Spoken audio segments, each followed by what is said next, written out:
नमस्कार। प्रादेशिक समाचार के साथ मैं पूनम किरकेट्टा। पहले मुख्य समाचार। केंद्रीय मंत्री मुख्तार अब्बास नकवी और आरसीपी सिंह ने अपने पद से दिया इस्तीफा। श्री नकवी वर्ष 2016 में झारखंड से राज्यसभा के लिए हुए थे निर्वाचित। मुख्यमंत्री हेमंत सोरेन ने गोड्डा जिले को दी बड़ी सौगात। कहा, विभिन्न योजनाओं के माध्यम से युवाओं को उपलब्ध कराया जा रहा है स्वरोजगार। स्वास्थ्य मंत्री बन्ना गुप्ता ने रिम्स में जीनोम सीक्वेंसिंग मशीन का किया उद्घाटन। कोरोना के नए वेरिएंट की पहचान और वंशानुगत बीमारियों का इलाज होगा आसान। और राज्य के पेयजल स्वच्छता मंत्री मिथिलेश ठाकुर ने कहा, हर घर नल से जल उपलब्ध कराना सरकार की प्राथमिकता। और अब समाचार विस्तार से। केंद्रीय अल्पसंख्यक कार्य मंत्री मुख्तार अब्बास नकवी और मंत्री आरसीपी सिंह ने आज अपने पद से इस्तीफा दे दिया। राज्यसभा में उनका कार्यकाल आज समाप्त होने जा रहा था। कल से दोनों संसद के किसी सदन के सदस्य नहीं रहेंगे। श्री नकवी वर्ष 2016 में झारखंड से राज्यसभा के लिए निर्वाचित हुए थे। प्रधानमंत्री नरेंद्र मोदी की अध्यक्षता में आज हुई केंद्रीय मंत्रिमंडल की बैठक में आरसीपी और नकवी की काफी प्रशंसा की गई। सुबह हुई बैठक में श्री मोदी ने दोनों मंत्रियों के कामकाज को सराहा। भाजपा ने इस बार श्री नकवी को राज्यसभा नहीं भेजा है। वहीं जनता दल यूनाइटेड ने भी इस्पात मंत्री आरसीपी सिंह को दोबारा राज्यसभा नहीं भेजा।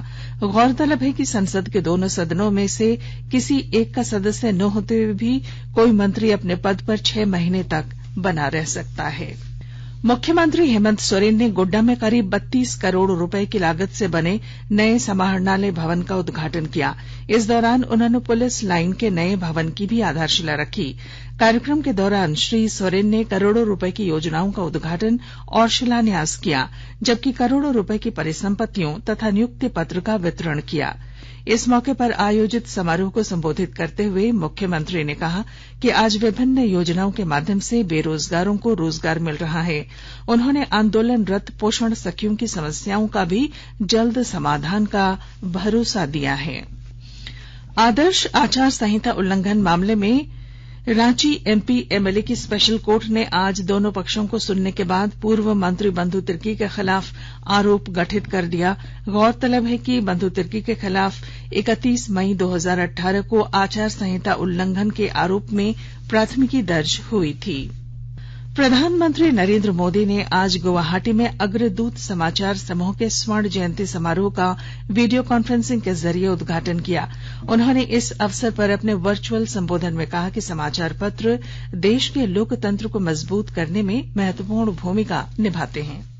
आजादी के 75वें वर्ष में दैनिक अग्रदूत का स्वर्ण जयंती समारोह सिर्फ एक पड़ाव पर पहुंचना नहीं है, बल्कि ये आजादी के अमृत काल में पत्रकारिता के लिए, राष्ट्रीय कर्तव्यों के लिए प्रेरणा भी है। साथियों, भारत की परंपरा, संस्कृति, आजादी की लड़ाई और विकास यात्रा में भारतीय भाषाओं की पत्रकारिता की भूमिका अग्रणी रही है। मुख्यमंत्री हेमंत सोरेन ने आज देवघर पहुंचकर प्रधानमंत्री नरेंद्र मोदी के आगमन और एयरपोर्ट उद्घाटन को लेकर चल रही विभिन्न तैयारियों तथा एयरपोर्ट परिसर का जायजा लिया। साथ ही कार्यक्रम को लेकर एयरपोर्ट परिसर में बन रहे सभा स्थल, मंच के अलावा संबंधित अधिकारियों और एयरपोर्ट अथॉरिटी के अधिकारियों को 12 जुलाई के कार्यक्रम को लेकर आवश्यक तथा उचित दिशा निर्देश दिए। प्रधानमंत्री नरेंद्र मोदी कल वाराणसी में अखिल भारतीय शिक्षा समागम का उद्घाटन करेंगे। शिक्षा मंत्रालय ने विश्वविद्यालय अनुदान आयोग और बनारस हिंदू विश्वविद्यालय के सहयोग से इस समागम का आयोजन किया है। 3 दिवसीय कार्यक्रम में सरकारी और निजी विश्वविद्यालयों के 300 से अधिक कुलपति, निदेशक, शिक्षाविद, नीति निर्माता तथा उद्योग जगत के प्रतिनिधि इस बात पर विचार विमर्श करेंगे कि पिछले 2 वर्षों में राष्ट्रीय शिक्षा नीति 2020 को कैसे और आगे बढ़ाया जा सकता है। और अब सुनते हैं अमृत महोत्सव क्विज। आजादी का अमृत महोत्सव।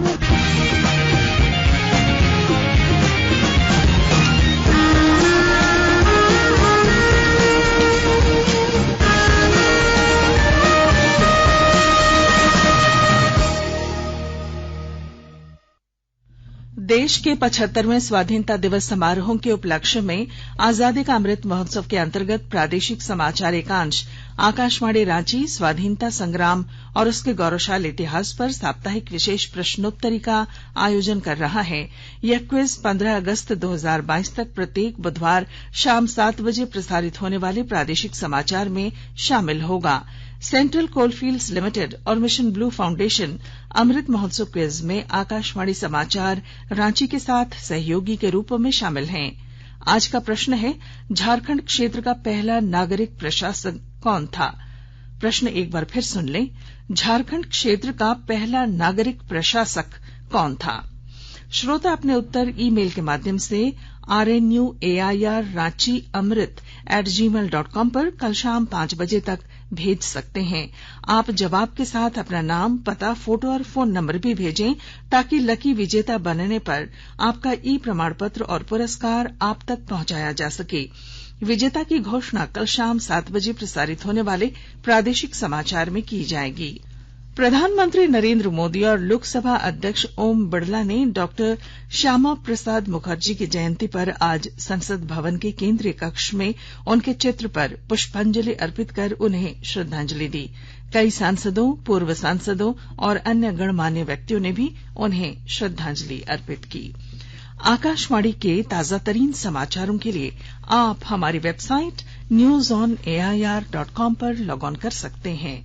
ताजा समाचार Twitter handle @AIR News Alerts और Facebook page all India radio news पर भी उपलब्ध है। आप प्रादेशिक समाचार एकांश के ट्विटर हैंडल @AIR News_Ranchi और फेसबुक, इंस्टाग्राम पेज तथा YouTube channel AIR News Ranchi पर भी हमारे बुलेटिन सुन सकते हैं। प्रादेशिक समाचार आप आकाशवाणी रांची से सुन रहे हैं और अब पेश हैं कोरोना से बचाव के कुछ संदेश। कोविड-19 से बचाव और सुरक्षित रहने के 3 उपाय। मास्क लगाएं, 2 गज दूरी है जरूरी, सुरक्षित दूरी रखें, हाथ और मुंह साफ रखें।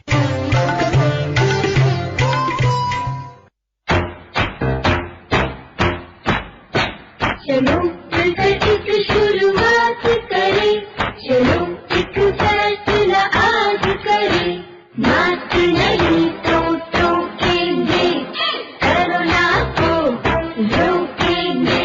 चलो एक इरादा करते हैं, चलो एक इरादा करते हैं, मास्क नहीं तो टोकेंगे, कोरोना को रोकेंगे। भारत सरकार द्वारा जनहित में जारी। प्रादेशिक समाचार में आपका फिर स्वागत है। झारखंड के सबसे बड़े सरकारी अस्पताल रिम्स में आज जीनोम सीक्वेंसिंग मशीन का उद्घाटन और लोकार्पण हुआ। रिम्स के department of genetics and genomics में आयोजित कार्यक्रम में स्वास्थ्य मंत्री बन्ना गुप्ता ने मशीन का उद्घाटन किया।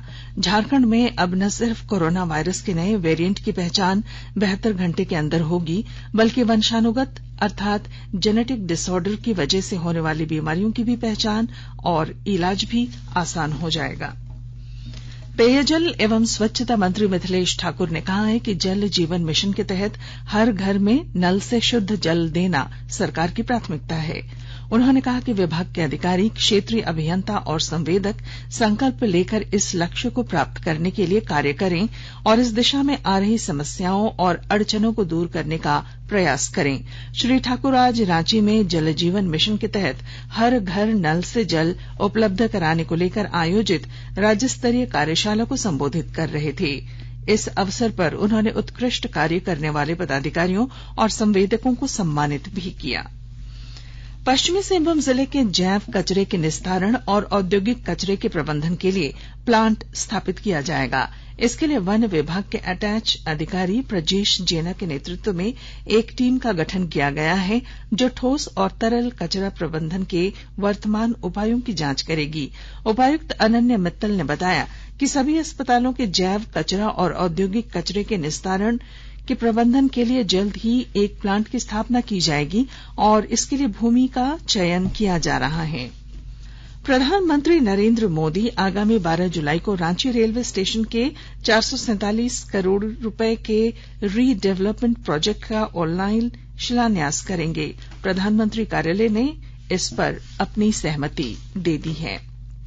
गिरिडीह जिले के 37 विद्यालयों के प्राचार्यों को स्वच्छ विद्यालय पुरस्कार 2021-22 का सम्मान मिला है। और अधिक जानकारी के साथ हमारे गिरिडीह संवाददाता। गिरिडीह जिले के 37 विद्यालयों के प्राचार्यों को स्वच्छ विद्यालय पुरस्कार 21-22 का सम्मान गिरिडीह डीसी नमन प्रेस लकड़ा ने देते हुए कहा कि स्वच्छता का हमारे जिंदगी में बहुत महत्व है। जिला स्तरीय कमेटी ने 37 विद्यालयों को स्वच्छता सम्मान के लिए चयनित किया। चयन का आधार शौचालय, हाथ धुलाई, व्यवहार परिवर्तन, कोविड-19 संचालन और रखरखाव, शुद्ध पेयजल के आधार पर रखा गया था। सभी पुरस्कार जीतने वाले विद्यालय ग्रामीण क्षेत्रों के हैं। डीसी ने सभी विद्यालयों के प्राचार्यों को समाहरणालय में सम्मानित किया। रमेश प्रभाकर, आकाशवाणी समाचार, गिरिडीह। सूचना एवं प्रसारण मंत्रालय के केंद्रीय संचार ब्यूरो प्रादेशिक कार्यालय रांची द्वारा रथ मेले के अवसर पर मोदी सरकार के 8 साल सेवा, सुशासन और गरीब कल्याण के तहत विभिन्न प्रतियोगिताओं का आयोजन डोरंडा स्थित बालिका उच्च विद्यालय और कन्या पाठशाला में किया गया। कार्यक्रम का संचालन क्षेत्रीय प्रचार अधिकारी शफीक आलम और महविश रहमान ने किया। कार्यक्रम में उच्च विद्यालय डोरंडा और कन्या पाठशाला डोरंडा की छात्राओं ने लेख, रंगोली और पेंटिंग प्रतियोगिता में हिस्सा लिया। रांची के सांसद संजय सेठ ने आज दिल्ली में रेलवे बोर्ड के चेयरमैन विनय कुमार त्रिपाठी से मुलाकात की। इस दौरान उन्होंने रांची से चलने वाली विभिन्न ट्रेनों के विस्तारीकरण की मांग रखी। श्री सेठ ने आनंद विहार तक जाने वाली झारखंड संपर्क क्रांति एक्सप्रेस को जयपुर तक चलाने का आग्रह किया। उन्होंने चेयरमैन को बताया कि झारखंड से लखनऊ जाने के लिए अभी कोई ट्रेन रांची से नहीं है। कोरोना शुरू होने के पूर्व वाराणसी ट्रेन का परिचालन रांची से होता था, लेकिन अभी किसी कारणवश इसका परिचालन बंद कर दिया गया है। ट्रेन का परिचालन अब लोहरदगा टोरी लाइन से करते हुए सप्ताह में 2 दिन इसका विस्तार लखनऊ तक किए जाने की उन्होंने मांग की। रांची विश्वविद्यालय स्पोर्ट्स कंट्रोल बोर्ड की बैठक आज विश्वविद्यालय परिसर के कुलपति सभागार में प्रो वीसी डॉक्टर कामिनी कुमार की अध्यक्षता में संपन्न हुई। इस बैठक में कई महत्वपूर्ण निर्णय लिए गए। इसके पूर्व डॉक्टर कामिनी कुमार ने सभी कॉलेजों से अनुरोध किया कि अपने कॉलेज कार्यक्रम के तहत वे एथलेटिक्स और कल्चरल प्रोग्राम जल्द से जल्द कराएं, जिससे अच्छे खिलाड़ी विश्वविद्यालय को मिल सकें। और अब अंत में संक्षिप्त समाचार। नेहरू युवा केंद्र संगठन द्वारा डॉक्टर श्यामा प्रसाद मुखर्जी की 121वीं जयंती का आयोजन राम लखन सिंह यादव कॉलेज सभागार में किया गया। रांची खूंटी मार्ग पर आज सुबह हुई कार दुर्घटना में 2 लोग घायल हो गए। साहिबगंज जिले में गंगा नदी पर पुल निर्माण में लगे एक हाईवा की चपेट में आने से 3 छात्र गंभीर रूप से घायल हो गए। डाल्टनगंज में स्वच्छ विद्यालय पुरस्कार समारोह में जिले के 38 विद्यालयों को प्रमाण पत्र और स्मृति चिन्ह देकर स्वच्छ विद्यालय पुरस्कार 2021-22 से सम्मानित किया गया।